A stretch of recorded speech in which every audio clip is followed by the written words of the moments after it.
الحمد لله نحمده ونستعينه ونستغفره ونعوذ بالله من شرور أنفسنا وسيئات أعمالنا.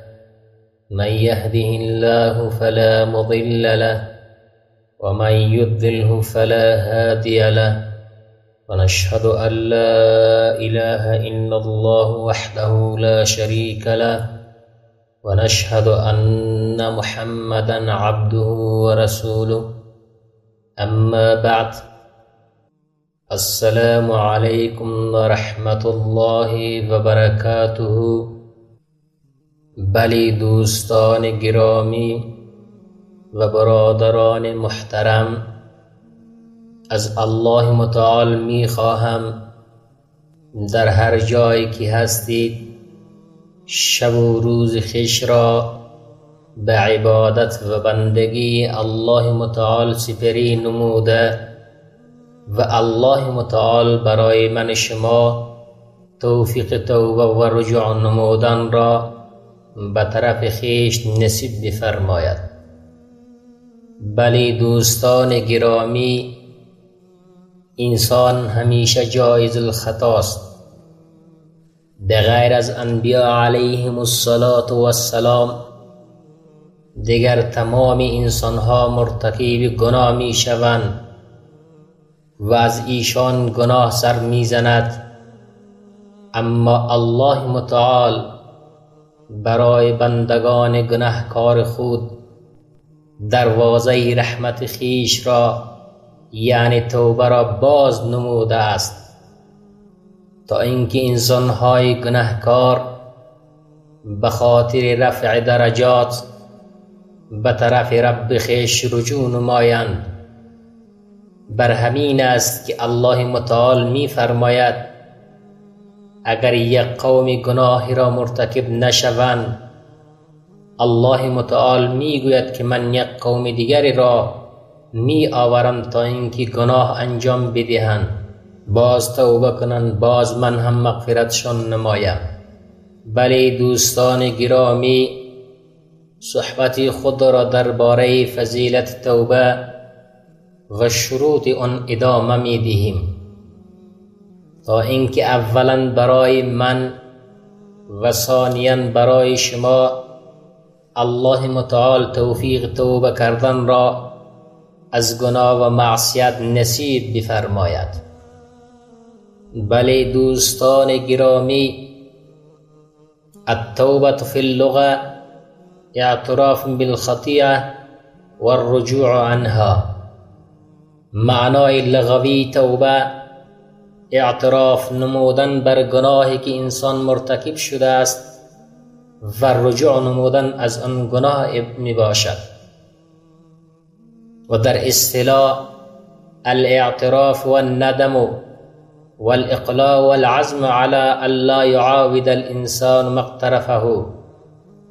در اصطلاح توبه عبارت است از اقرار نمودن شخص بر گناه و اظهار پشیمانی و ندامت از آن و عزم و اراده محکم داشتن انسان بر اینکه دیگر به آن گناهی که مرتکب شده است رجوع نکند. قال العلماء التوبة واجبة من كل ذنب. علماء کرام میگویند توبه نمودن از هر معصیت و گناه لازم و ضروری است.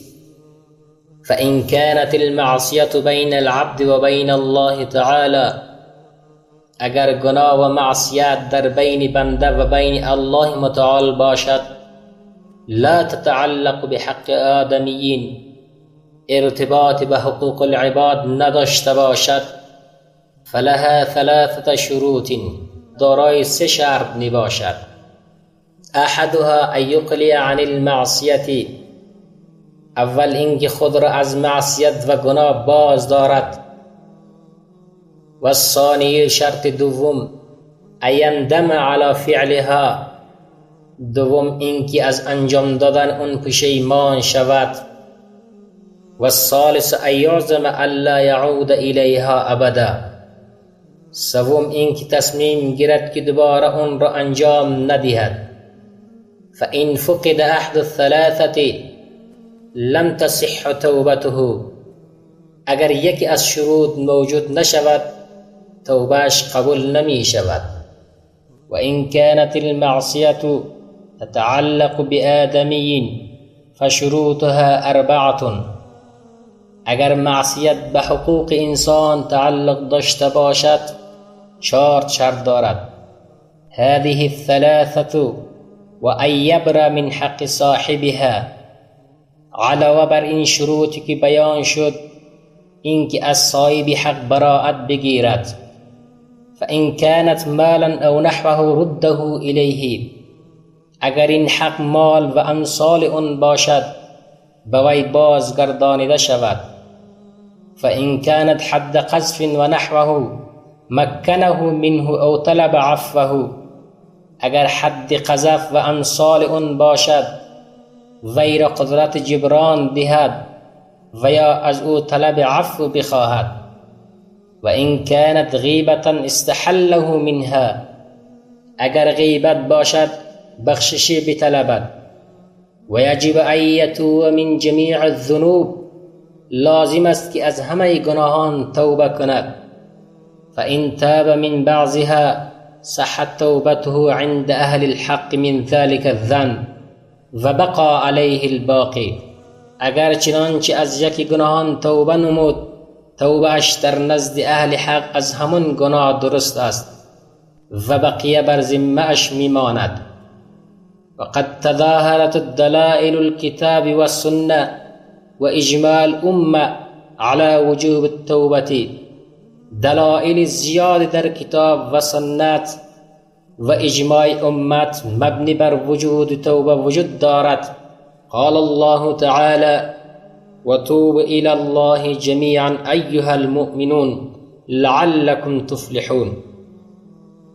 و ای مؤمنان همگی به سوی الله متعال توبه کنید لعلكم تفلحون تا اینکه رستگار شوید. فقال تعالى وأن استغفروا ربكم ثم توبوا إليه. و اینکه از پروردگارتان آمرزش بخواهید سپس به سوی او توبه کنید. و قال تعالی یا ایها الذین آمنوا توبوا الى الله توبة نصوحا. ای کسانی که ایمان آورده اید به سوی الله متعال توبه کنید توبه خالص. ابو هریره رضی الله تعالی عنه از رسول الله صلی الله علیه و آله و سلم روایت میکند ایشان فرمودند والله انی لاستغفر الله و اتوب الیه فی اليوم اکثر من 70 مره. رواه البخاری. قسم به الله متعال که هر روز بیش از 70 بار از الله متعال آمرزش طلبیده و به درگاه او توبه میکنم. اگر ابن الیسار المزنی رضی الله تعالی عنه می فرماید که رسول الله صلی الله علیه و آله و سلم فرمودند یا ایها الناس توبوا الی الله واستغفروه فانی اتوب فی اليوم 100 مره. رواه المسلم. ای مردم از الله متعال طلب بخشش بخواهید و به درگاه او توبه کنید زیرا من در هر روز 100 بار توبه می کنم. همچنین ابو هریره رضی الله تعالی عنه از رسول الله صلی الله علیه و آله و سلم روایت می کند والذی نفسی بیده. قسم به ذاتی که روح من در دست اوست لو لم تذنبون لذهب الله بكم. اگر شما گناه را انجام ندهید لذهب الله بكم. الله متعال شما را نابود می کند. ولجاء بقوم یذنبون فیستغفرون الله فیغفر لهم. الله متعال در عوض شما قوم دیگر را می آورد تا اینکه گناه انجام بدهند از الله متعال طلب بخششی می خواهند و الله متعال اونها را مورد مغفرت خیش قرار می دهد. ابو موسی اشعری از رسول الله صلی الله علیه و آله و سلم روایت می کند رسول الله صلی الله علیه و آله و سلم فرموده است إن الله تعالى يبسط يده بالليل ليتوب مسيء النهار ويبسط يده بالنهار ليتوب مسيء الليل حتى تطلع الشمس من مغربها. الله متعال دست خویش را به شب میگستراند تا توبه کسی را که در روز گناه نموده است قبول نماید و دست خویش را به روز میگستراند تا توبه گناهکار شب را بپذیرد تا زمانی که آفتاب از مغرب طلوع نماید. همچنین انس بن مالک رضی الله تعالی عنه از رسول الله صلی الله علیه و آله و سلم روایت میکند: قال رسول الله صلی الله علیه و آله و سلم: لله افرح بتوبة عبده من احدكم سقط على بعيره وقد اضله في ارض فلات. متفق علیه. رسول الله صلی الله علیه و آله و سلم فرموده است: به تحقیق الله متعال خوشحال می شود به توبه بنده خود مانند خوشحالی یکی از شما که شتر گم شده‌اش را در بیابان دریابد.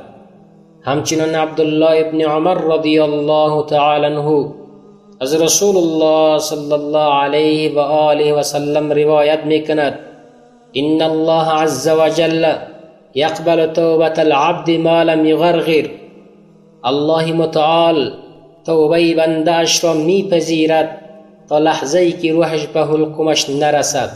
بله دوستان گرامی، صحبت خود را درباره شروط توبه و فضیلت اون ادامه دادیم.